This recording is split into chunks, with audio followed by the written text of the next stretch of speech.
Els pessebres vivents tornen aquest any a la ciutat. Al Parc de Can Ginestà, l'Associació d'Amics del Pessebre Vivent de Viladecans ja ha realitzat les primeres sessions. Quan l'any passat ens vam reunir per primera vegada i vam endegar tot això, poc ens pensàvem que tindria l'èxit, o almenys a poder-ho aconseguir, perquè és una cosa bastant complexa.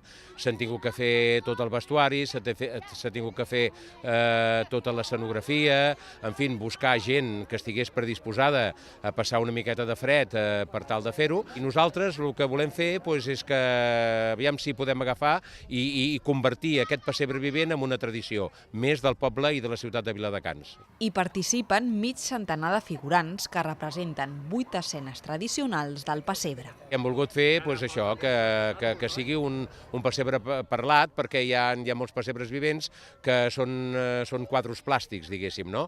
Però aquest no, tenim aquest risc afegit de que l'actuació és en directe.